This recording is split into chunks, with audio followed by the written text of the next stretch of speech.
Assalamualaikum warahmatullahi wabarakatuh. Terima kasih semua sudah hadir ya. Pagi ini kita akan belajar tentang mind healing. Ya, jadi bagaimana kita menata pikiran kita, dan ternyata pikiran kita itu berhubungan langsung dengan tubuh kita, emosi kita, dan kesehatan kita. Ya, perkenalan nama saya Ari, saya sebagai coach di sini. Kita sudah sampai di mind healing. Jangan lupa minggu depan coaching klinik ya. Jadi yang ingin memperdalam tentang coach, baik yang sudah atau belum, ya, yang apapun yang termasuk yang sudah pernah belajar coaching 5.0 termasuk meta coaching, ya silahkan. Kita akan lebih banyak praktek lagi. Nah, bagi yang punya putra-putrinya masih usia sekolah maupun mahasiswa, tanggal 8 Mei ada 7 Habits for Students ya. Jadi yang kemarin tapi aplikasinya untuk pelajar dan mahasiswa. Kita akan belajar apa itu mind healing ya. Jadi dari beberapa pandangan ya. Jadi ilmu kedokteran sudah lama menggabungkan faktor fisik dengan faktor psikis. Ya, yang dari definisi ini bahwa oleh WHO sehat itu dibentuk yang tahun 1998 dikatakan bahwa sehat itu tidak hanya penyakit kondisi fisik tapi juga mental sosial ya, sehingga komponen biopsikososial selalu berkaitan satu sama lain dan dalam menyikapi suatu penyakit ya. Namun perlu diperhatikan juga bahwa porsi dari komponen tersebut berbeda ya. Jadi misalnya untuk gangguan mental fobia ya, di mana penderita memiliki ketakutan berlebihan terhadap suatu objek yang tidak berbahaya. Nah, komponen utama adalah pikiran ya, dan terapinya tentu saja diutamakan yang berhubungan dengan pikiran, disebut dengan psikoterapi ya, seperti terapi perilaku ya, hipnoterapi dan sebagainya ya. Komponen fisiknya bisa berupa obat-obatan minuman ya, obat-obatan diminum ya, tapi efektifnya tidak sebaik psikoterapi, sehingga biasanya diperlukan obat-obatan minum tetapi tetap diberikan psikoterapi. Jadi saya sendiri sering ya ada oleh dokter atau oleh psikolog dapat referensi pasien mereka yang bersama dengan terapinya paralel dengan psikoterapi dari saya gitu ya.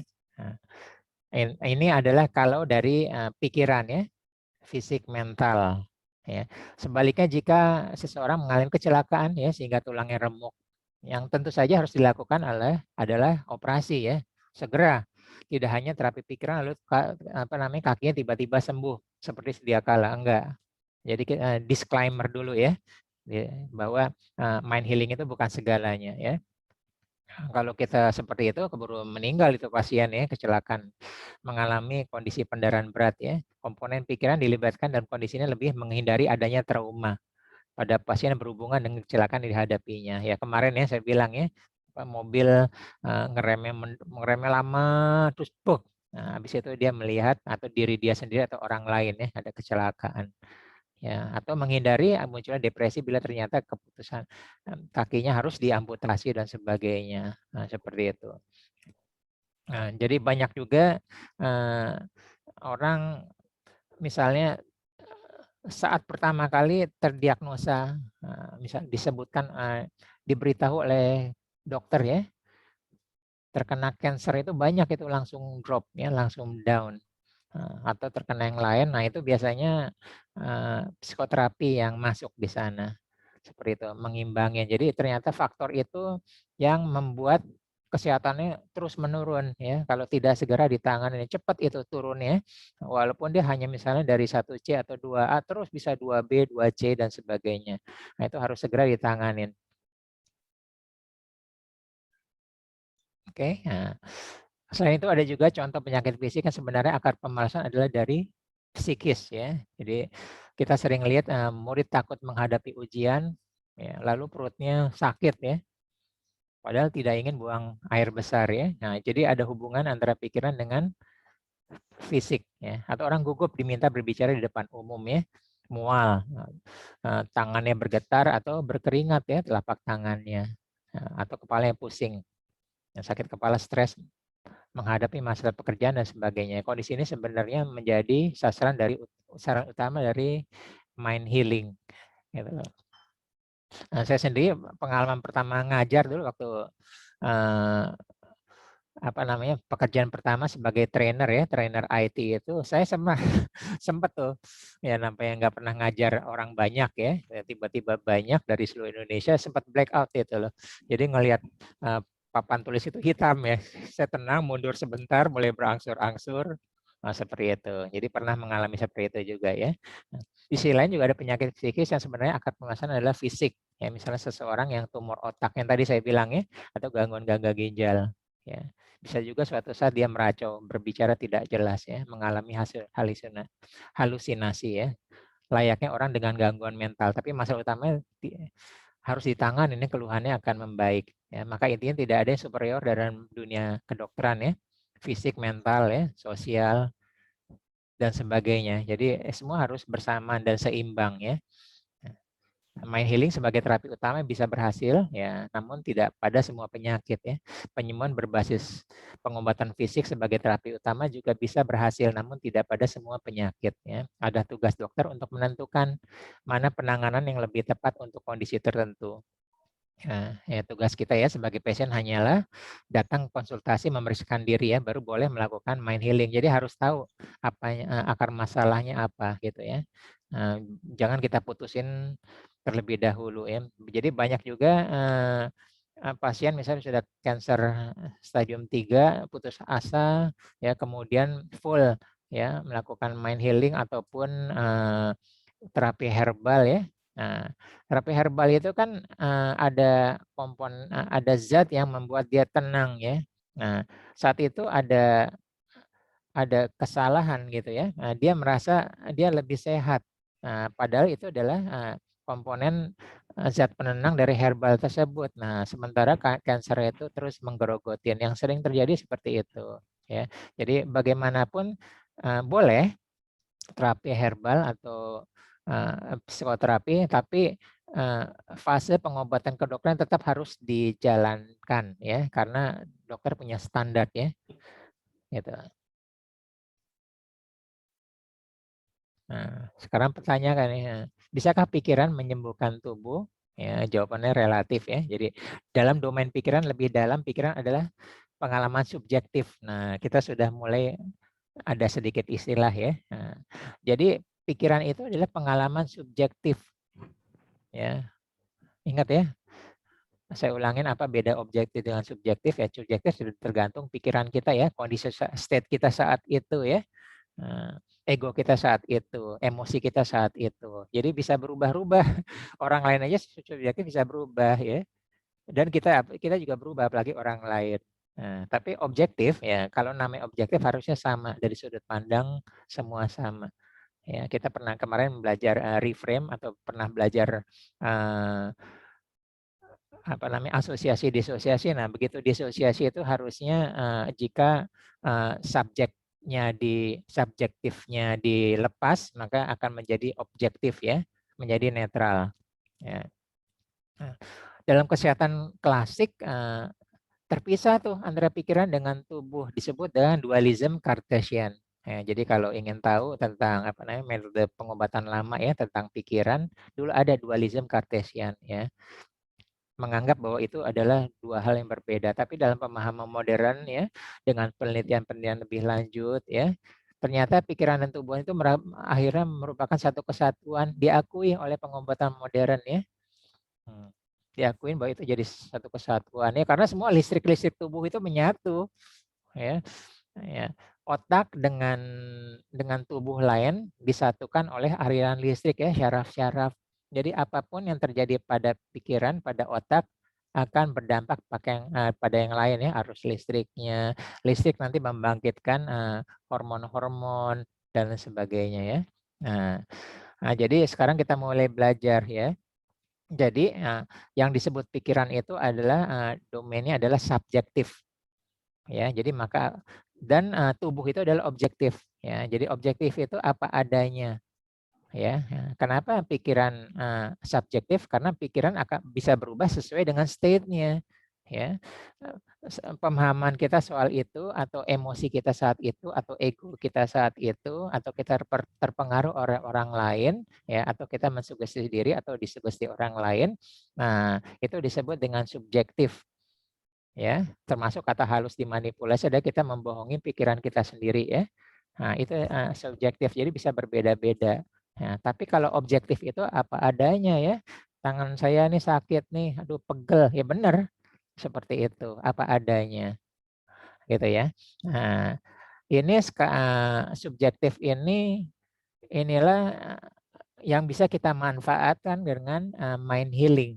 Ya, jadi kita memindfulness pikiran kita sehingga berdampak pada pengalaman tubuh ya sebagai suatu objektif ya, objektif pengalaman tubuh. Nah, jadi pikiran adalah pengalaman subjektif, sedangkan dampaknya tubuh adalah pengalaman objektif gitu ya. Nanti di halaman berikutnya kalau tadi sudah lihat ya, pikiran kita pengalaman subjektif saat kita sedih, raut wajah itu akan berubah ya. Nah, itu objektif gitu ya. Seperti ini. Nah, kalau bahagia seperti ini di mana apa namanya bibirnya ketarik ke atas dan sebagainya, ujung bibirnya. Nah, itu objektif. Nah, jadi kita bermain nanti di subjektifnya ya. Dan karena pikiran tubuh adalah satu kesatuan pengalaman pikiran, maka pengalaman pikiranlah yang dirubah, dimanipulasi untuk merubah pengalaman tubuh. Gitu ya. Nah, jadi pengalaman pikiran itu bisa diambil dari masa lalu yang diambil, dipanggil, diulang kembali. Nah, kita bisa ya. Ya. Nah, kita jadi ada pengalaman dahulu yang baik, yang membahagiakan, menenangkan, kita panggil sekarang. Nah, itu kan pengalaman subjektif ya dulu. Nah, pengalaman subjektif dulu. Kita panggil sekarang, kita ulang kembali. Nah, itu bisa sengaja, bisa juga nggak sengaja ya. Kalau trauma fobia itu kan nggak sengaja ya, di recall pengalaman subjektif di masa lalu, nggak sengaja kepanggil. Nah, gitu ya. Hadir lagi masa sekarang sehingga dampak-dampak objektif bagi tubuhnya muncul ya, blackout, gemeteran, muntah, mual, sakit kepala. Nah, seperti itu. Trauma fobia kan seperti itu ya. Fobia apa namanya? Kucing, kupu-kupu, ulat ya dan sebagainya ya. Nah, bisa juga kita membuat cerita baru untuk membuat pengalaman baru dalam pikiran kita secara subjektif. Jadi kita bisa membuat cerita dalam pikiran kita ya. Nah, nanti kita akan melatih ya di verbal dan sebagainya. Kita membuat pengalaman subjektif yang baru. Ya, sehingga secara objektif ya kenapa pengalaman subjektif yang baru? Karena secara objektif tubuh belum pernah mempunyai pengalaman tersebut ya. Belum pernah. Nah, jadi kalau masa lalu udah pikiran seperti itu subjektif, tubuh sudah punya pengalaman akan objektif masa lalu. Tapi kalau belum, ya kita membuat pengalaman baru dalam pikiran, tubuh belum ada. Ya, sudah puluhan tahun sejak apa namanya Olimpiade Rusia, Rusia itu awalnya ya melatih dalam pikiran, ya. Misalnya atlet apa namanya senam ya, senam yang apa namanya yang lompat palang-palang itu muter-muter ya, ya itu dilatih sebelum latih sebenarnya dengan pikiran terus ya, loncat, muter palang yang lebih rendah berapa kali, terus pindah ke kepalang yang tinggi berapa kali, terus loncat, muter-muter spin dan apa namanya mendarat dengan sempurna. Nah, terus itu ya, oke, walaupun dia sudah ada. Sudah pernah terjadi dalam latihan, tapi Olimpiade kan beda ya. Nah, saat itu dia membuat pengalaman subjektif baru. Ya, saat itu penonton itu riuh, riuh ramai ya. Nah, dia bisa pengalaman subjektif seperti itu. Nah, jadi pengalaman seperti itu yang kita pernah pelajarin dulu, kita pernah dengan istilah future pacing, ya. Nah, jadi kita berpura-pura apa namanya mengajar atau public speaking di audiens yang 500 orang atau 1000 orang. Ya, misalnya dulu kita biasanya cuman 10, 50 orang. Nah, kita bisa melatih untuk pengalaman baru ya dalam pikiran. Ya, kita berbicara di hadapan 1000 orang terus ya. Setiap hari kita latih dalam pikiran. Nah, lama-lama tubuh sudah membiasa ya, punya pengalaman objektif terhadap kita berbicara di depan 1000 orang. Terus kita latih ya, kita latih, kita latih. Ya, tibalah pada hari hanya 1 bulan kemudian, ya, begitu terjadi beneran, ya, tubuh sudah biasa pengalaman objektif karena dia sudah punya pengalaman, ya, apa namanya berbicara di depan umum 1000 orang. Nah itu ya, jadi bisa kita latih ya. Jadi benar pada batasan tertentu seperti sudah dijelaskan sebelumnya, maka pikiran bisa menyembuhkan tubuh ya dalam batasan tertentu ya.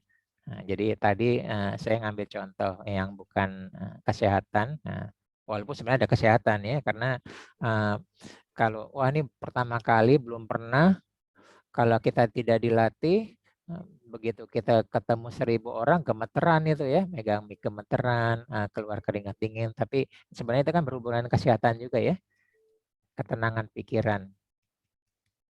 Nah ini tadi contoh ya. Nah, jadi apa yang ada di pikiran mempengaruhi tubuh. Ya, yang paling mudah adalah raut muka ya.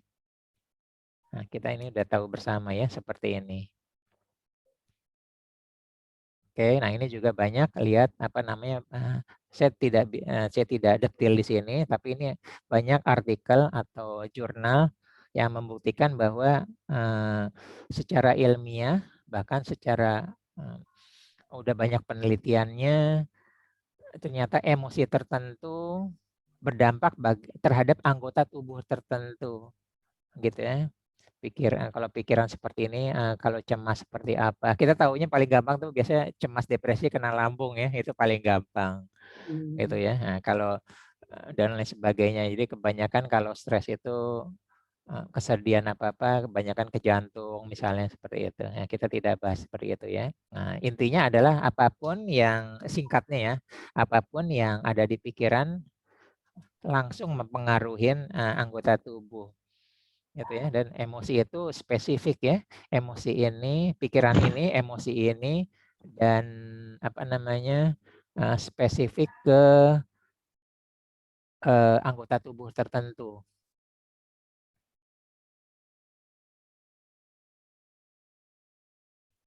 Nah, baru aja kemarin kita belajar reframe ya. Nah, sekarang ternyata sama. Nah, kita merubah state dalam pikiran kita, ya kita reframe juga gitu ya. Nah, saya tadi menggunakan background saya yang menenangkan ya, pemandangan alam luas. Nah, merubah state-nya ya. Ingat pikiran, emosi, tubuh, perilaku menurut sains modern itu satu kesatuan ya. Nah, jadi saya pakai tanda kutip ya, kusut ya. Kacau pikiran kusut, ya maka emosi jadi kusut. Ya, tubuh juga, perilaku juga ya. Tidak terkontrol misalnya, gemeteran itu kan tidak terkontrol ya. Keluar keringat dingin, ya, atau kita bingung ya pikiran kusut ya mau ngomongin apa yang sudah kita rencanakan, sudah kita hafal, lupa. Nah, seperti itu. Nah, itu kusutnya tanda petik ya. Jadi stage-nya bisa macam-macam. Ya. Nah, ternyata kita mereframe, merubah state-nya ya dalam pikiran kita. Kita reframe ya.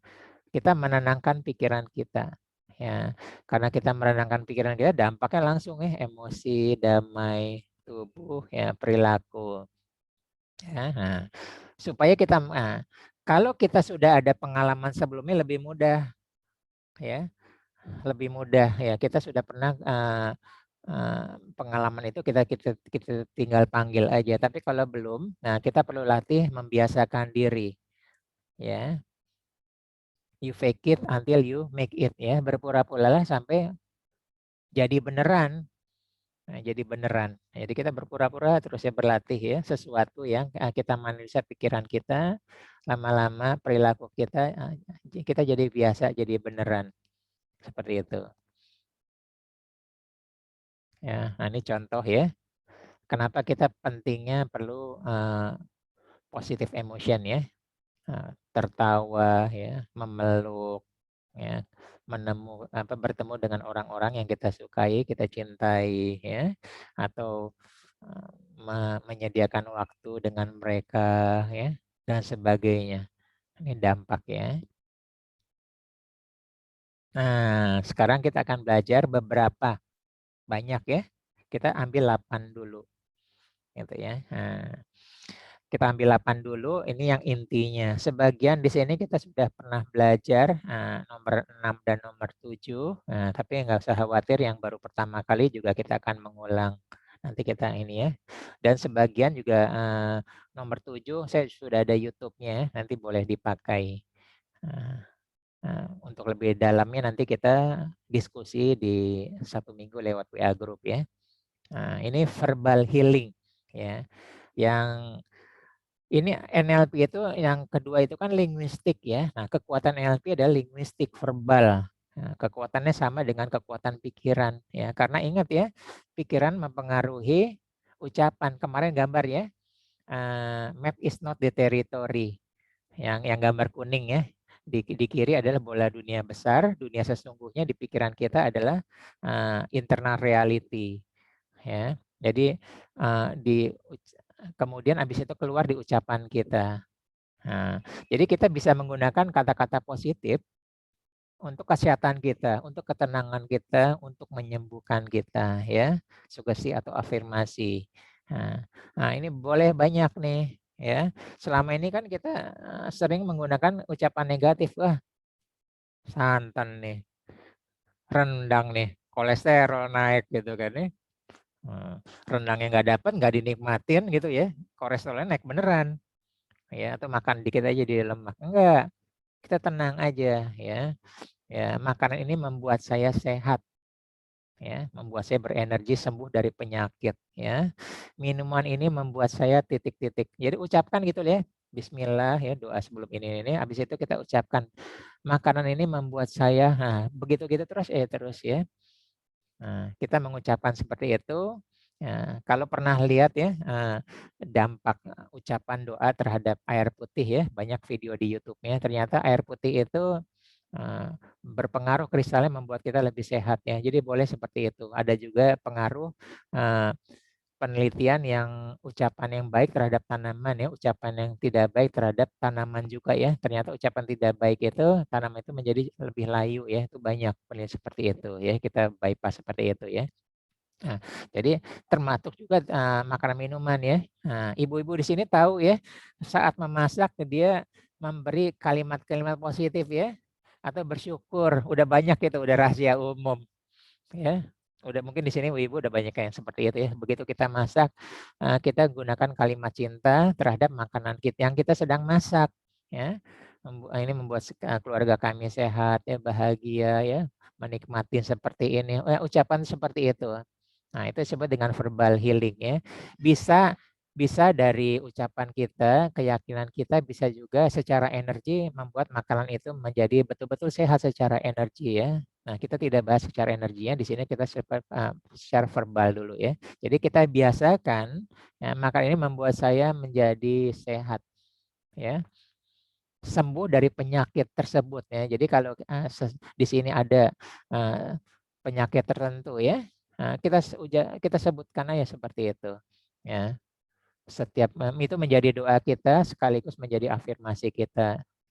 Terus aja ya. Dalam itu walaupun semua bermula dari pikiran tapi bisa juga dipengaruhi oleh ucapan ya. Jadi lebih baik ucapan itu sering dilakukan sehingga menjadi suatu kebenaran yang baru, post truth. Ya. Kalau mau lebih dalam tentang verbal healing, verbalnya, linguistiknya bisa dilihat di YouTube saya Basic NLP 2 ya, tentang perubahan pola pikir melalui ucapan. Pintu ucapannya, pintu linguistiknya L ya. Tapi nggak apa-apa, nanti diskusi kita ulang lagi ya. Jadi kita menghindari kata-kata negatif ya, jangan, tidak, bukan, akan, dilarang. Kita langsung menggunakan kalimat yang direct ya. Apa namanya? Direct, sederhana, positif dan diulang-ulangi repetisi. Itu adanya di basic NLP 2. Gitu ya. Jadi intinya adalah kita selalu menggunakan kalimat-kalimat yang baik ya terhadap makanan akan kita makan ya. Kita melakukan mengucapkan kalimat baik terhadap aktivitas yang akan kita lakukan ya. Saya jalan kaki membuat saya sehat gitu ya dan sebagainya. Jadi justru jalan kaki itu bukan kita jadi kesel ya. Tiap hari naik angkot gitu kan ya, nggak punya mobil, nggak punya motor, jadi kesel, jadi sakit. Tapi kalau kita, alhamdulillah saya punya kesempatan untuk olahraga ya, 200 200 meter dari rumah ke jalan raya untuk naik angkot dan nanti sorenya pulang seperti itu. Nah, jadi dari situ kita menjadi sehat ya, itu verbal ya. Nah, apa yang kita pikirkan lama-lama menjadi suatu kebenaran yang baru. Nah, tubuh merespon. Benar juga ya. Iya, benar juga ya. Walaupun pertamanya ada penyangkalan seperti itu. Ya, saya tidak apa namanya tidak menyatakan bahwa ini pasti berhasil ya, pasti sembuh dan sebagainya. Tapi ini semua tergantung dari tingkat belief system kita, gitu ya. Jadi banyak peserta di sini banyak berhasil dari sini, ya. Bahkan cancer pun ya ada stadium 3C ke 3B, terakhir sampai 2A gitu ya. Tapi ini tidak berlaku untuk umum, ya. Tergantung sikonnya, ya. Nah, ada juga spiritual healing, ya. Sama prinsipnya, tapi dia menaikkan state-nya, ya, melepaskan kendalinya kepada Tuhan, gitu ya, Tuhan Maha Penyembuh ya, dengan menyebut nama Tuhan ya, Bismillah. Nah itu jadi verbal healing, kita usaha, tapi habis itu kita serahkan, yang mengaturnya adalah Tuhan ya, yang mengizinkan. Kalau Tuhan mengizinkan sembuh ya sembuh, apa yang terjadi. Nah itu energinya juga energi pencerahan, spiritual healing. Ya, kita sudah pernah belajar di Power Force ya. Nah, begitu kita menggunakan spiritual healing, pengucapan ini, maka yang energi yang masuk, yang terjadi adalah energi pencerahan, gitu ya. Nah, saya surprise juga ini ya, ternyata ada beberapa universitas mempunyai jurusan studi tersendiri tasawuf psikoterapi ya. Ini beberapa universitas Islam, ada juga universitas lain seperti itu ya. Dulu waktu saya kecil, rumah saya kan di Pejompongan ya. Itu di Gelora Bung Karno tuh sering ada ya. Nah, dari sahabat kita yang Kristiani, pengobatan massal ya, pendeta ya langsung berapa puluh ribu orang ya. Itu pengobatan massal, itu melakukan spiritual healing begitu ya. Berjalan berapa tahun sering juga ya. Cuman lebih jarang, lebih menyebar, sekarang lebih menyebar ke kota-kota lain. Nah itu melakukan spiritual healing ya, dengan menyebut nama Tuhan dan sebagainya. Jadi energi kepercayaan, belief system, dan ini juga naik seperti itu.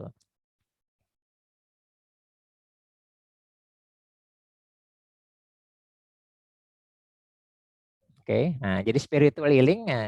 Jadi kalau menurut ini ya, apalagi yang percaya paham tasawuf ya, Tuhan segalanya ya. Jadi justru jiwa kita. Kalau tadi kan kita mainan di pikiran kita ya, pikiran tubuh. Nah sekarang jiwa ya, jiwa dengan turun tangannya Tuhan ya, maka semuanya beres. Nah jadi boleh. Prinsip spiritual healing kan seperti itu ya. Kita berikan, kendalikan, biar kendali pada Tuhan ya. Itu spiritual healing. Jadi jiwa kita dulu yang kita bersihkan ya. Bisa juga faktor keimanan dan sebagainya. Tentu saja yang paling pasti adalah belief system. Nah, di sini kalau ada yang pernah MBS ya, mind, body, dan spirit. Nah, MBS ini banyak aliran juga ya, saya lihat ya, aliran ini, aliran itu, A, B, C, dan sebagainya. Tapi nggak apa-apa ya. Nah, itu sama semua prinsipnya.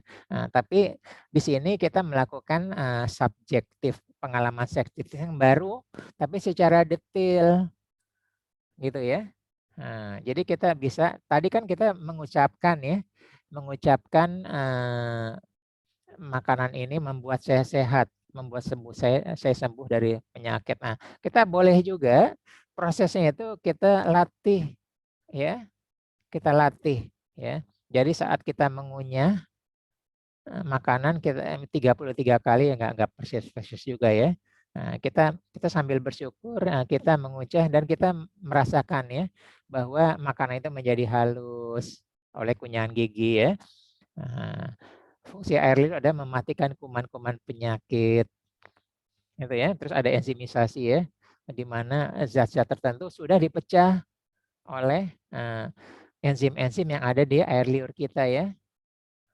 Karbohidrat sudah dipecah, lemak sudah dipecah. Nah, jadi sebenarnya kalau kita sampai tingkat pengetahuan seperti ini, kita lebih yakin ya, nggak usah khawatir ngunyahnya jadi lamain kan. Ngunyah kalau dilamain kan lebih lembut. Ya, lebih lembut berarti lambung lebih ringan tugasnya karena makanan lebih hancur. Lambung lebih ringan karena lemak. Jadi nggak usah khawatir dengan kolesterol tinggi.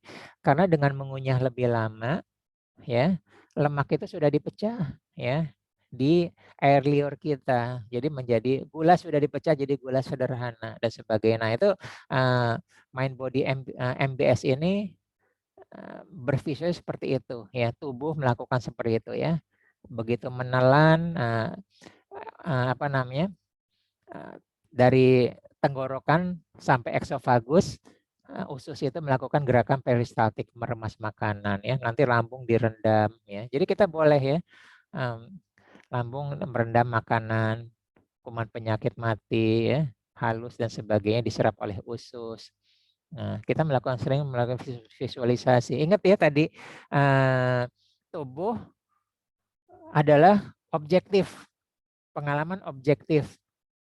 Ya, nah, itu bisa kita perintahkan ya. Usus hanya menyerap zat-zat yang baik bagi tubuh saya, membuat saya sehat. Dan yang beracun tidak diserap oleh tubuh. Itu boleh. Nah, kita boleh dengan ucapan ya. Boleh juga dengan visualisasi ya. Kita visualisasi lama-lama jadi keyakinan baru bahwa apapun yang beracun yang tidak membuat tubuh saya tidak sehat akan dibuang ya, tidak diserap oleh usus ya, yang diserap hanya ya membuat tubuh saya sehat ya, nanti akan kemudian dibuang melalui saluran pembuangan gitu ya. Nah ini terjadi pada saya dan keluarga saya kemarin ya. Saya membayangkan, jadi kita boleh nih sekarang nih, kita boleh ya di dalam tubuh kita kan kita beraktivitasnya yang ketemu orang kan. Kalau nggak ketemu orang, kita tetap ke ATM ya, atau kita tetap belanja tukang sayur ada kembaliannya. Ya, jadi kita berinteraksi dengan orang lain ya. Kita beli makanan walaupun GoFood kan berinteraksi. Jadi kita boleh ya saat ini ada nih, ada apa namanya, ada sedikit virus COVID di dalam tubuh kita tapi lemah. Nah, dan tubuh saya kuat ya karena ada, ingat ya hukum aksi reaksi ya, tubuh menghasilkan antibodi untuk melawan atau membunuh COVID. Nah jadi kita bisa latih bahwa di dalam tubuh kita ada, ya justru ada yang ada dan lemah justru itu membuat antibodi. Jadi nggak bisa ada antibodi tanpa ada virusnya. Nah jadi boleh kita visualisasikan ada dan lemah gitu ya. Nah, dan antibodi ini bisa kita maintain terus ini nih, ada ya terus gitu ya untuk membunuh lawan. Nah ini boleh. Nah ini kekinian seperti ini gitu ya. Oke, quantum healing. Nah ini cuma cerita aja ya, cuma cerita mungkin tadi bisa dibaca ya. Nanti bisa dibaca. Jadi prinsipnya adalah ada suatu kekuatan yang kita bisa menyembuhkan, dan ini banyak ceritanya, banyak sekali ya. Jadi Ibu Khaira Raya transplantasi gitu ya. Kemudian singkat ceritanya nggak jadi ya. Karena ternyata pendonornya itu terpaksa karena membutuhkan uang gitu ya. Udah deh, toh usia saya sudah tua ya. Ya, biaya ini saya gantikan, ibu itu apa namanya, biarlah memerlukan uang, saya pasrah aja kalau Tuhan udah ini ya, apa namanya, waktunya saya gitu. Tapi ternyata yang terjadi malah sebaliknya, sembuh. Dan ini banyak terjadi. Yang disebut dengan quantum healing ya. Nah, dan ternyata dalam dunia medis ada disebut psikoneuroendokrinologi ya, endokrinologi ya. Saya berbicara teman-teman saya yang dokter ada seperti ini ya. Nah, jadi ada beberapa yang ilmiah yang ada, tidak ada juga yang tidak tahu ya. Tapi terjadi seperti itu. Dan dokter itu sering dalam pengalaman puluhan tahun pasien banyak hal-hal terjadi seperti ini. Nah, ini akhirnya dinamakan, ini disebut dengan quantum healing. Nah, jadi boleh kita ya, boleh ya kita bersedekah atau untuk apa ya, disembuhkan langsung. Nah, kita di sini juga ada banyak ya, kita jadi tenang ya. Jadi sebenarnya kalau kita membantu orang lain, ya, yang lebih bahagia itu adalah yang memberinya daripada yang diberinya. Nah, seperti itu ya. Jadi prinsipnya seperti itu. Nah, itu oke. Nah, kemudian resonance healing. Ya, resonance ini ada dua prinsip ya. Jadi secara NLP sendiri ya, lihat yang di bawah dulu ya. Nah, NLP itu saya lihat lanjut ke halaman berikutnya deh. Oke ya. Nah, ini dia. Ini adalah 3 bidang NLP yang kita bisa Google ya, banyak ada di Google. Kita fokus ke linguistik yang di bawah ya. Ucapan Anda ya, bagaimana Anda menggunakan ucapan Anda. Ya, dan apa dampaknya bagi diri Anda dan bagi orang lain. Jadi ternyata setiap ucapan yang kita lontarkan ya, apakah ucapan baik atau maki-maki kepada orang lain ya. Tapi menurut ilmu NLP, menurut ilmu pikiran, neuroscience, ternyata dampaknya adalah ke diri kita dulu. Ya, bukan orang lain ya. Influence you and those around you. Nah, jadi pikiran bawah sadar ya, saat kita berucap ya kita boleh ya coba kita sambil memejamkan mata ya. Kalau berucap itu kan gelap tuh ya. Nah, bagi pikiran bawah sadar semua ucapan kita seakan-akan diucapkan untuk diri kita sendiri, melakukan afirmasi.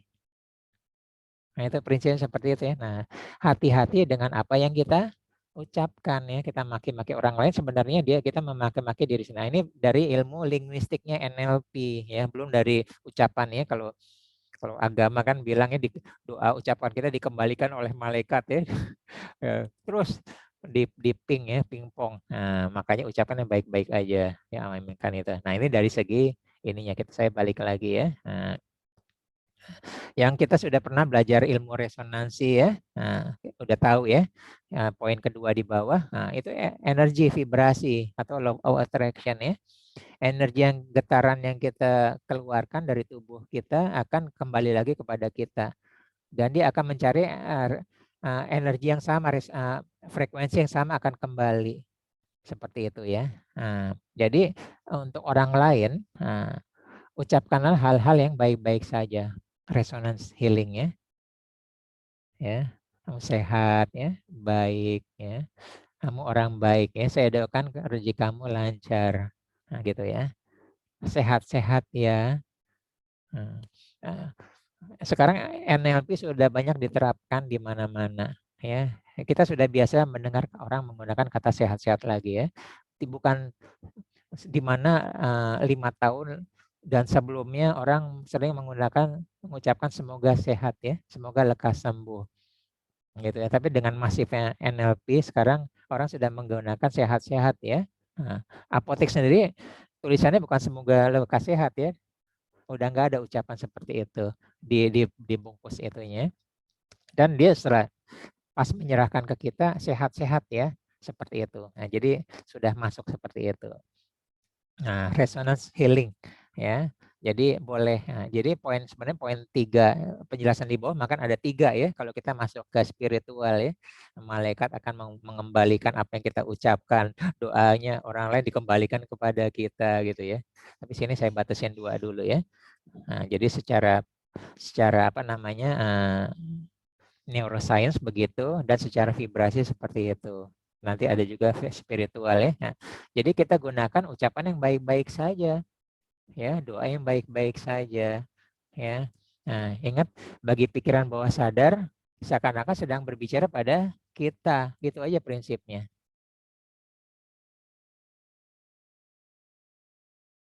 Nah, ini meditasi kedamaian, kata ya.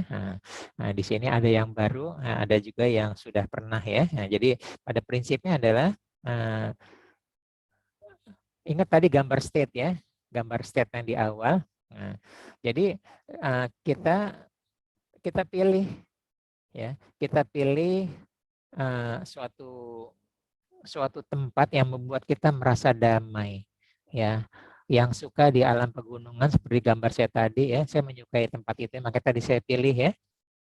Itu membuat saya damai ya, pandangannya luas ya, hijau, ada yang suka hijau, ada yang suka biru, boleh ya. Oke, ada juga yang senangnya di pantai ya, deburan ombak ya, terus angin semilir, terus suara gesekan daun pohon kelapa membuat dia damai, boleh. Nah, kalau merasa tempat kedamaian ada di pinggir pantai, boleh seperti itu. Ada juga di pinggir danau, ada juga di bawah air terjun. Nah, di bawah air terjun termasuk yang saya sukai ya, gitu loh, seperti itu. Dan sebagainya. Ternyata banyak juga ada senangnya di kamar ya. Di kamar, kedamaian di kamar boleh. Kamar kan kamar itu sempit ya, justru itu membuat saya damai, saya tenang ya. Gitu. Jadi mungkin mereka yang ngerasa ngerasa dinding-dinding kamar itu melindungi dia ya. Dia ngerasa kalau terbuka itu takutnya ada ancaman, ada apa-apa, boleh. Nah, jadi kalau damai itu merasa ada di kamar, dia di kamar itu tenang, bisa ini, boleh pilih di kamar. Gitu ya. Ada juga saya ketemu senangnya di mall, ya nggak apa-apa juga ya. Nggak apa-apa gitu ya, pilihan. Tapi intinya adalah ini bisa membuat kita tenang ya, damai. Nah, jadi boleh pengalaman pikiran, subjektif pikiran yang sudah ada di masa lalu. Jadi boleh, oh ternyata saya pernah ke puncak gunung ini, saya pernah naik gunung, saya pernah ke villa ini ya. Pas lihat balkonnya ke bawahnya ada lereng dan itu indah sekali ya. Saya duduk di situ pagi hari, saya merasa damai. Boleh, itu kita panggil ya. Nah, kalau membuat yang baru boleh juga ya, cari gambar-gambar di YouTube, gambar-gambar di Google, video-video di YouTube, cari. Nah, kalau nggak ada juga kita ciptakan sendiri ya dalam pikiran kita ya. Dalam pikiran kita, saya ada di lereng gunung, pemandangan ke bawah seperti ini, di kiri kanan saya ada suara air sungai mengalir gemerciknya, itu juga boleh ya. Jadi kita membuat pengalaman baru. Ya, nah, saat kita berhasil ya, nah, posisinya boleh mana aja ya, boleh dalam duduk bersilangnya yoga ya, boleh juga menggunakan teratai ya, di mana jempol bertemu dengan ujung ujung jari jempol bertemu dengan ujung jari manis, itu boleh ya, meditasi teratai ya, boleh. Tapi prinsipnya boleh seperti apa aja, bahkan dalam berbaring pun boleh merasakan kedamaian. Nah, seperti ini ya. Nah, ini termasuk banyak. Nah, saat ini kan kemarin saya banyak melakukan untuk mereka-mereka yang stres ya, panik dalam ujian, untuk menghadapi ujian masuk perguruan tinggi ya, ujian tulis ya, berbasis komputer UTBK. Nah, mereka banyak kan cocok seperti ini nih ya, ketenangan dan sebagainya. Dia latih, jadi tidurnya itu betul-betul berkualitas ya. Atau antara dia break state ya, antara pelajaran satu dengan pelajaran yang lainnya, dia berlatih 10 sampai 15 menit. Seperti itu. Nah, ingat tadi gambarnya ya. Nah, lagi pusing, mumet, khawatir ya, stres untuk ujian. Nah, kita rubah frame pikiran kita menjadi tenang. Maka nanti seluruh tubuh akan menjadi tenang. Ya, itu disebut dengan meditasi kedamaian ya. Boleh pakai teknik nafas berapa kali boleh. Enggak juga enggak apa-apa ya. Kemarin yang kita pernah belajar meta pernapasan boleh pakai itu, kalau enggak juga nggak apa-apa ya, kita bernapas tenang aja ya. Nah, ya, kalau bisa malah tarikan dan hembusan napasnya kita rasakan ya, sambil merasakan syukur. Dan disitulah kita merasakan kedamaian. Nah, ini kuantum syukur ya. Di sini sebenarnya kuantum syukur ini adalah andalannya dari KNLP ya. Nah, itulah. Cuman karena kemarin saya banyak banyak teknik-teknik yang lainnya, ini tidak sering saya ulang. Nah, tapi kadang-kadang saya ulangi. Kemarin di KNLP berapa saya khusus tentang kuantum syukur. Bahkan saya sudah kirim videonya ya. Tapi nggak apa-apa, kita latih sekarang lagi ya. Jadi kuantum syukur ada bersyukur secara detail ya. Ya, penyembuhannya terjadi pada energi pencerahan ya. Nah, jadi kuantum syukur melalui 3 tahap ya. Meminta maaf, berterima kasih, dan bersyukur ya. Meminta tubuh untuk menyembuhkan dirinya sendiri dengan izin Tuhan. Oke, nah kita contoh ya, kita lakukan sekarang ya. Nah, dengan 2 tangan ini kita pegang jantung kita ya, di dada kiri kita ya. Silakan kita berbicara sama jantung kita ya. Wahai jantungku, maafkan aku ya, karena aku telah mengabaikanmu. Aku telah berpikiran yang kurang baik, memasukkan makanan yang kurang baik, berpikir yang kurang baik, berkata-kata yang kurang baik, beremosi yang kurang baik, serta berada dalam lingkungan yang kurang baik. Nah, jadi kita meminta maaf pada jantung kita ya. Nah, itu ya. Habis itu kita berterima kasih, wahai jantungku, terima kasih ya. Saya bersyukur, alhamdulillah, karena engkau adalah bagian terpenting dalam tubuhku. Dengan keberadaanmu, engkau memompa darah yang bersih oksigen dan bersih zat makanan ke seluruh tubuhku. Sehingga seluruh tubuhku menjadi sehat, kuat, dan segar. Saya juga berterima kasih, bersyukur, karena engkau telah bekerja secara sehat sejak aku dalam kandungan, ya, dengan izin Tuhan, dan terus bekerja secara sehat hingga akhir hayatku nanti. Ya, jadi kita berterima kasih. Ya, ternyata ya secara ilmiah begitu kita, tadi kan ada gambar tuh emosi terhadap bagian tubuh ya. Nah, ternyata begitu kita berbicara dengan tubuh, warna emosi tubuh yang kita bicara itu berbeda, gitu ya. Pas penelitian, nah itu boleh. Jadi kita sering-sering aja berbicara, apalagi terhadap bagian tubuh kita yang tidak sehat ya. Nah, langkah ketiga adalah kita minta tolong.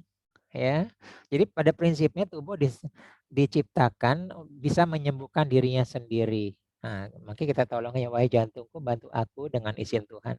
Sembuhkan masalah dan penyakit jantungku ini. Sehat, lebih sehat lagi, dan selalu sehat. Jadi boleh ya, kalau ada kanker, ya kanker payudara dan sebagainya boleh.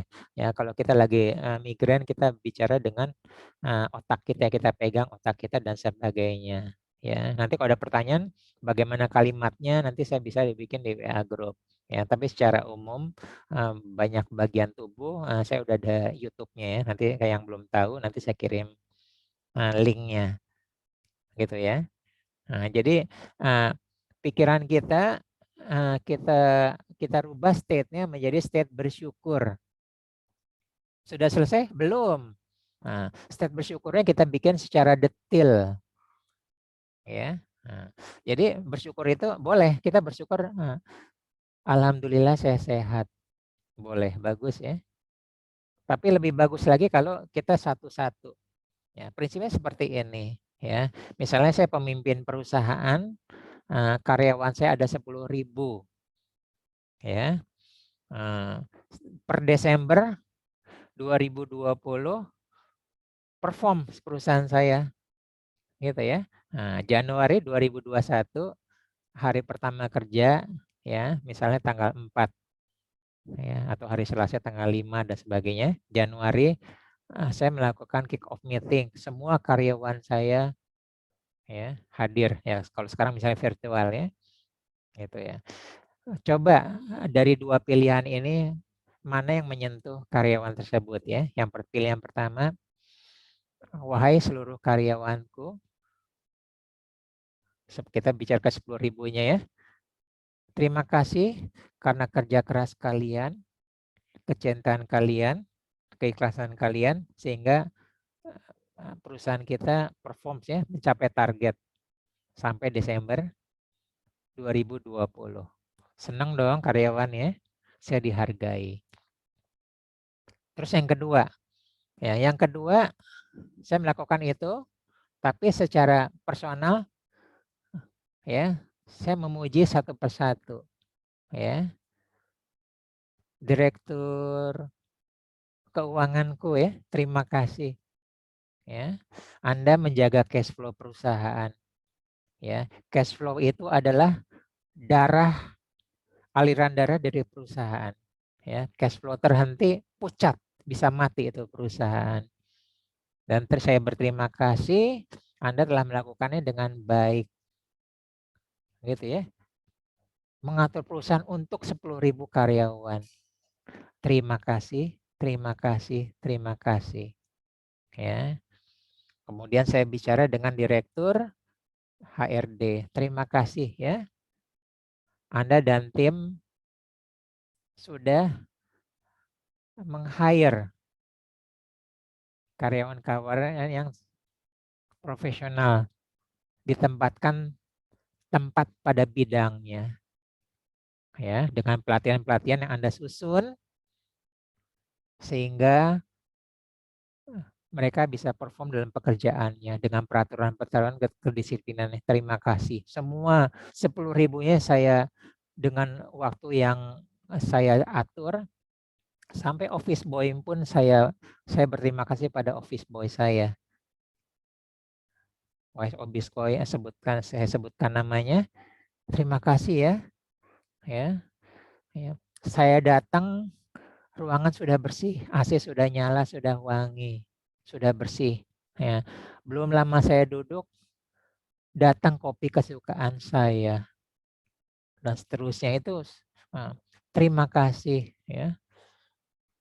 Terima kasih ya. Apa perbedaan rasanya ya? Thanks for everything sama setiap orang disentuh satu persatu, personal touch. Nah, personal touch ini adalah kuantum syukur. Gitu ya. Semua. Kalau secara spiritual dalam agama nanti kita di akhirat itu akan ditanya ya setiap anggota tubuh. Nah, sekarang kita saatnya meminta maaf ya kalau anggota tubuh kita telah melakukan hal yang tidak baik ya, dan kita bersyukur. Nah, sekarang saatnya nih, emang miliaran nggak akan selesai ya, tubuh kita ada triliunan sel ya, tapi kita berusaha, sel darah putih, sel darah merah, rambut saya, kelopak mata saya ya, hidung saya, terima kasih semuanya. Nah, kita sibukkan untuk bersyukur seperti itu ya, untuk kuantum syukur.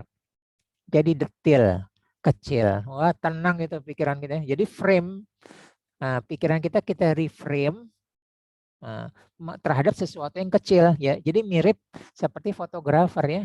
Fotografer pemandangan jelas ya, tapi dia bisa mengambil suatu momen kecil dan hasilnya wah. Gitu ya. Waktu saya kecil ya, saya lihat kelas 3 atau kelas 4 SD ya, Kompas halaman pertama ya, men-shoot gambar hitam putih ya. Tukang beca sedang duduk ya, santai. Padahal itu pemandangan biasa ya kita lihat ya, tapi dia pintar mengambil momen gitu ya, sehingga jadi bernilai wah seperti itu. Nah, itu seperti fotografer ya, kita bisa memfokuskan. Nah, itu prinsipnya kuantum syukur. Gitu ya. Nanti kita banyak. Jadi nanti kalau ada pertanyaan kalau berbicara terhadap ini gimana, terhadap penyakit ini bagaimana ya, silakan nanti ditanyakan di WA group. Nah, nanti insya Allah saya akan membuatkan kalimatnya jika ada pertanyaan, kalau enggak ya enggak gitu ya. Nah, terakhir, banyak healing tools yang bisa membantu kita untuk menenangkan pikiran kita. Jadi boleh dipakai ya. Jadi aromaterapi yang cocok-cocoknya boleh ya. Senangnya aroma lavender boleh gitu ya. Aroma yang lain boleh. Yang cocok-cocokan yang membuat dia tenang boleh ya. Boleh juga dengan musik boleh ya. Cari musik di YouTube apa yang membuat kita suka, membuat kita tenang. Boleh, ingat ya, membuat kalau kita tenang seluruh tubuh kita tenang. Nah, NLP mengenalkan teknik disebut dengan binaural beats ya. Beberapa video YouTube yang saya pernah share ya, itu harus pakai earphone atau headphone. Ingat ya, yang brain upgrade, brain focus ya, Sleeping Beauty dan sebagainya itu harus menggunakan headphone. Kenapa? Karena menggunakan teknologi binaural beats ya. Binaural beats itu antara speaker kiri dan speaker kanan ya. Ada perbedaan 10 Hz frekuensi. Gitu ya. Nah, ini contoh gambarnya di kanan atas adalah misalnya kiri itu 315 Hz, yang kanan adalah mainnya di 325 Hz, maka terjadi selisih 10 Hz.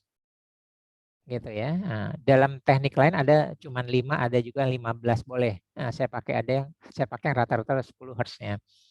Apa dampaknya bagi otak kita jika terjadi perbedaan frekuensi? Ngambang, otak kita jadi ngambang.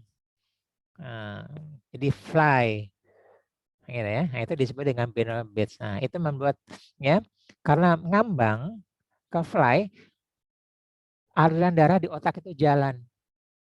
Nah, yang pernah belajar ini pernah senam otak dari saya, ingat ya, kiri kanan yang pernah ya, terutama yang di kelas offline ya. Lihat aja YouTube-nya, itu gerakan tangan kiri dengan tangan kanan berbeda ya, tidak sinkron. Karena perbedaan itu ternyata mengaktifkan otak dan membuat kita bisa lebih segar, lebih tenang ya, menghindarkan stresnya. Ataupun gambar kiri bawah adalah pemotretan ya secara elektronis ya. Ternyata kalau yang tadinya kacau menjadi tenang, jadi tertata, dan dampaknya nanti jadi kesehatan tubuh, jadi ketenangan ya, tergantung dari musik yang didesain ya. Brain upgrade itu untuk yang awal 21 hari ya. Saya ingatkan yang belum nanti bisa ditanya saya yang baru ikut terakhir ya. Nah, kita awalnya adalah brain upgrade, yang keduanya terserah mau brain focus atau sleeping beauty. Sleeping beauty untuk pengobatan lanjutan, brain focus adalah untuk meningkatkan kemampuan fokus belajar dan bekerja. Nah, 21 hari kemudian itu tergantung desainnya. Seperti itu. Oke, kita sudah selesai. Dan ternyata lewat waktunya juga pas ya, tapi sih nggak apa-apa. Silakan kalau ada pertanyaan. Ini saya pilihkan 8 aja ya, sebenarnya masih banyak. Dan sebagian kita sudah pernah belajar, sebagian belum, sebagian mengulang. Silakan kalau ada pertanyaan.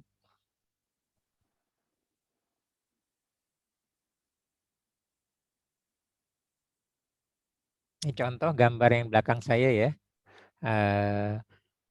Yang saya pilih untuk ke tempat kedamaian yang lain boleh pilih daftar gambar seperti apa. Pilih, nanti kita bisa lihat dengan mata tertutup kita berada di lokasi tersebut. Ya, gunung juga boleh ya. Ada yang suka di lereng gunung, ada yang disuka di kaki gunung, ada yang suka di puncak gunung, boleh. Nah, boleh pilih state-nya seperti apa. Silakan jika ada pertanyaan.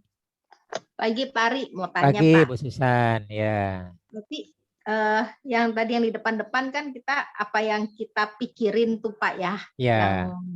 yang kita pikirin. Terus kalau kita mikirnya setiap hari saya yang keberuntungan juga sama ya, kita pikirin dulu ya. Iya, sama Setiap hari boleh. saya beruntung dalam entah bagaimana caranya itu saya selalu beruntung, itu juga sama ya Pak? Iya, keluarga saya pakai itu Bu Susan. Pakai beruntung. Dalam doa saya selalu menggunakan beruntung. Yang terjadi apa? Kita beruntung semua ya. Kalau sumber daya kita terbatas ya, tapi kita lolos aja. Beruntung kan begitu kan? Sumber daya kita terbatas, waktu kita terbatas kayak gitu ya. Tapi kita bisa lolosin yang orang lain yang enggak gitu loh. Itu namanya beruntung. Kecuali kalau sumber daya kita terbatas itu biasa-biasa aja, nggak merasa beruntung ya. Iya. Nah, jadi boleh mindsetnya keberuntungan boleh. Terus saya satu lagi yang saya tangkap, kalau kita melatih dalam pikiran kita itu lama-lama yang tadi kayak Pak Ari tuh yang orang senam itu kan jungkir balik berapa putaran. Itu berarti semua bisa diterapin dalam bisnis kita juga ya Pak Ari ya? Bisa, iya. Bu Susan lu ikut nggak psikotransmitter atau apa ya? Jadi kita bisa latih Bu Susan kalau mau ketemu prospek kan, gitu kan ya. Udah dilatih tanya jawabnya tuh kan. seperti ini, seperti itu, nanti termasuk closing-nya tanda tangannya seperti apa gitu loh. Jadi kita bisa latih handling objection-nya, kalau dia keberatan, kita jawabannya apa, seperti itu ya, duduknya seperti apa, mimik mukanya seperti apa, boleh. Nah, itu udah detail, berarti seperti MBS tadi, mind, body, and soul. Nah, jadi efek-efek kejutannya udah nggak ada tuh, udah kita siapin. Oh, oke. Saya mau terapin deh, Ya, Pak Bu Ari. Susan kan udah pernah belajar handling objection kan? Udah. Ya, kalau gini jawaban ini kan, karena dilatih, lama hafal kan? Latihnya kan role play kan? Nah, begitu ketemu beneran udah siap kan? Oh, walaupun kita nggak ucapin di dalam otak aja nggak apa-apa ya Pak Ari? Nggak apa-apa, iya. Nah, gitu loh. Makanya kita sering berarti role play itu sebenarnya role play itu adalah kan kita belum punya pengalaman objektif ya kan? Kita role play itu adalah pengalaman orang lain kan kita ambil kan?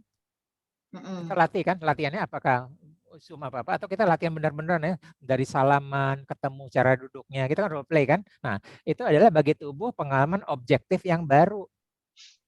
Pengalaman objektif yang baru ya. Nah, tapi karena dilatih, jadi bagi dia pengalaman objektif yang lama. Begitu ketemu beneran udah biasa, you fake it until you make it, berpura-pura lah terus. Lama-lama jadi beneran, post truth ya. Berpura-pura lah terus. Lama-lama jadi beneran. Ya pura-pura lah kita sehat. Jadi sehat beneran. Ya pura-pura tenang ya, tenang, cool, tenang. Nggak usah ngegas ya, tenang. Lama-lama jadi tenang beneran. Seperti itu. Oke. Ya, thank you Pak Ari. Sama-sama Bu Susan. Yang lain silakan. Silakan. Cari mau Ya, nanya. silakan. Ya, Bu Mercy, silakan. Saat kita mencapai satu prestasi di masa lalu,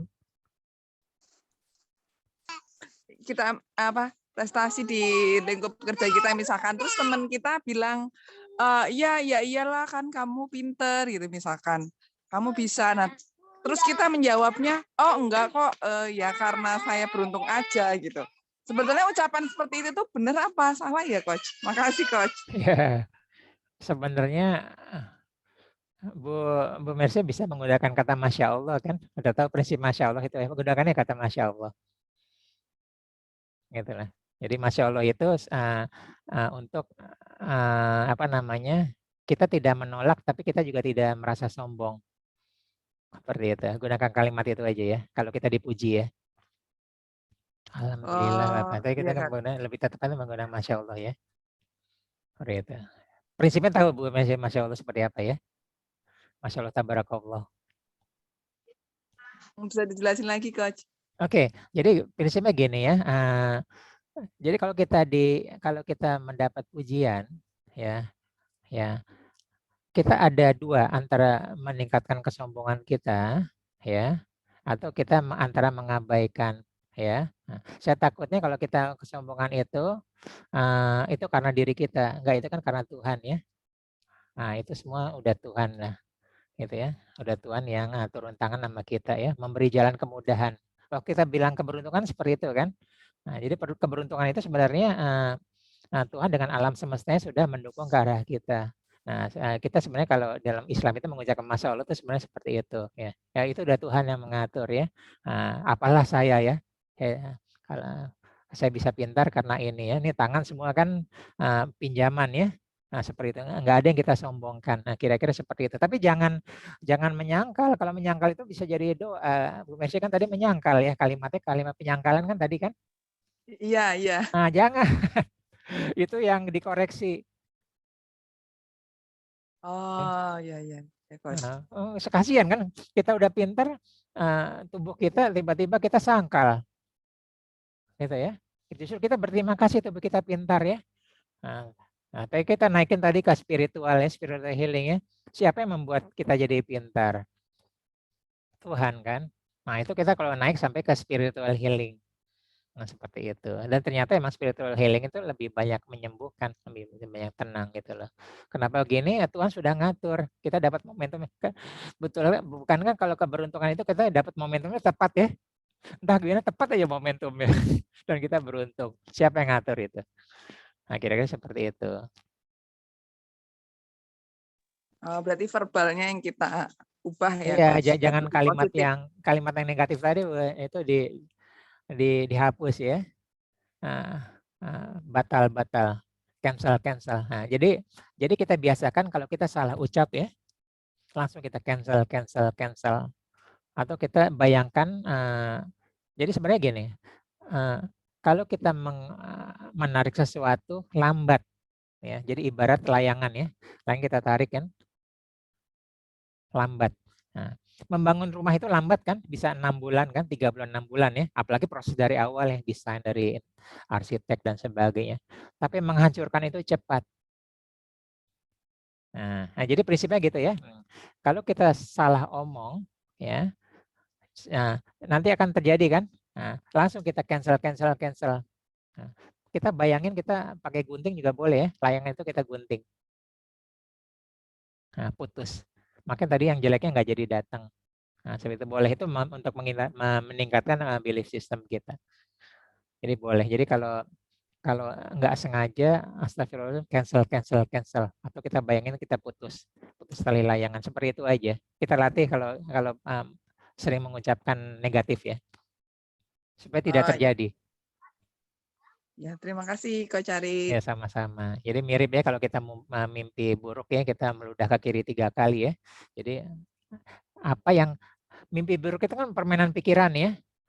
Gitulah. Nah, supaya tidak terjadi pada tubuh kita melakukan cancel ya, ke kiri kita buang lidah. Tapi buang ludah 3 kali itu bukan buang beneran ya, simbol aja. Gitu ya. Nah, seakan-akan yang kesialan apa-apa yang ada di pikiran kita terbuang ke kiri, seperti itu. Yang sering melakukan, yang sering ada mimpi buruk, sediakan aja kantong plastik ya. Kebangun tengah malam, astagfirullah, buang ke kiri 3 kali. Kita bayangkan mimpi buruk kita keluar bersama dengan apa namanya, keluarnya ludah kita, boleh seperti itu. Habis itu tenang. Yang dikhawatirkan adalah karena itu pikiran nanti terjadi pada tubuh kita atau ketarik. Jadi doa. Jadi jangan sampai, jadi kalau kita mimpi buruk tuh lupakan ya. Lupakan, udah jangan diceritakan sama orang lain, emang nggak boleh. Lupakan, udah seperti itu. Karena itu permainan pikiran dan sekarang kita bahas di sini sekarang. Silakan, ada pertanyaan yang lain. Pak Ari, saya kan pernah mimpi nih Pak Ari, hilang Ya, handphone. Terus habis itu saya sadar ini kan cuma mimpi doang. Aduh, jadi tenang lagi tuh Pak Ari. iya betul. Ya, nanti, Lucu deh. ya, nanti saya lagi nyiapin bahannya, tapi saya hati-hati ya. Nanti suatu saat kita akan belajar tentang lucid dream ya. Lucid dream itu sebenarnya ilmu NLP, di mana impian itu bisa kita kontrol ya. Gitu lah. Tapi belum saya masukkan ke modul. Nah, nanti latihannya adalah kita cubit diri kita. Kita bermimpi atau bukan. Gitu lah, itu lucid dream. Pak Ari, kalau orang muji kita bilang aja terima kasih gitu aja ya Pak Ya Ari. boleh ya, terima kasih ya atas pujiannya. Boleh aja. Ya. Kamu juga bisa kok, gitu boleh nggak? Boleh ya, boleh juga ya. Gitu. Jadi kenapa itu? Karena teman anak saya kalau dibilang pujian gitu, ibunya bilang ini puji Tuhan, ini semua udah Tuhan yang atur ya. Seperti itu. Jadi boleh juga. Jadi boleh pakai kalimat khususan juga boleh ya. Itu menggunakan verbal healing, boleh juga pakai spiritual healing. Seperti itu. Tapi yang nggak boleh ada kesombongan ya. Karena kesombongan itu ada energi rendah kan. Ingat tabel pride ya. Force sama power ya. Nah, jadi jangan sampai itu turun kita ke bawah gitu. Drop. Nah, akibatnya tubuh kita jadi turun. Gimana sih sombong itu nanti apa namanya, warna tubuh kita jadi berbeda ya, emosinya, depresinya ada dan sebagainya gitu lah. Itu nggak dibahasnya, nggak di sini, tapi artikel atau jurnal itu banyak tentang pengaruh emosi terhadap tubuh gitu. Silakan, ada pertanyaan lagi, mungkin satu, kita sudah lewat, tapi nggak apa-apa ya, kalau memang menarik banyak pertanyaan boleh. Pak Ari luar biasa nih, bahan NLP-nya nggak kelar-kelar ya. Ada terus. Ya aja ya. Kalau ada ide juga nggak apa-apa saya masukin gitu kan ya. Nah, kayak kemarin kan 7+1 itu saya siap gitu ya. Nggak apa-apa. Jadi diusulkan aja gitu loh. Jadi dari saya banyak, tapi kalau dari masukan pingin yang butuh itu ya banyak. Dan uniknya adalah semua bersambung sama yang lain-lain ya. Saling melengkapkan gitu loh. Sekarang yang datang pertama kali di sini nggak apa-apa, baru nggak apa-apa. Tapi yang pernah ikut sebelumnya bisa melengkapin tuh ya. Itulah, pernah belajar linguistiknya, pernah belajar ininya, atau pernah belajar meditasi, pernah belajar pernapasan, pernah belajar energi ya, pernah apa-apa, atau pernah belajar hypnotic language pattern. Nah, itu saling melengkapi dengan sekarang. Nah, nanti ucapannya lebih tajam seperti itu. Oke, kalau nggak ada, jika berkenan, tolong dibuka kamera jika berkenan. Ya, nanti selanjutnya nanti kita lanjut diskusi lewat ini ya. Mudah-mudahan banyak pertanyaan ya. Bikin saya juga jadi banyak ngejawab gitu ya. Oke, saya melakukan 3 shot ya. Oke, 1, 2, 3. Oke, yang kedua 1, 2, 3. Dan terakhir 1, 2, 3. Oke, terima kasih semuanya. Mohon maaf jika kesalahan. Assalamualaikum warahmatullahi wabarakatuh. Waalaikumsalam warahmatullahi wabarakatuh. Terima kasih. Waalaikumsalam warahmatullahi wabarakatuh. Terima kasih. teman-teman Mari, semua. Jazakallahu khair. izin saya tutup ya.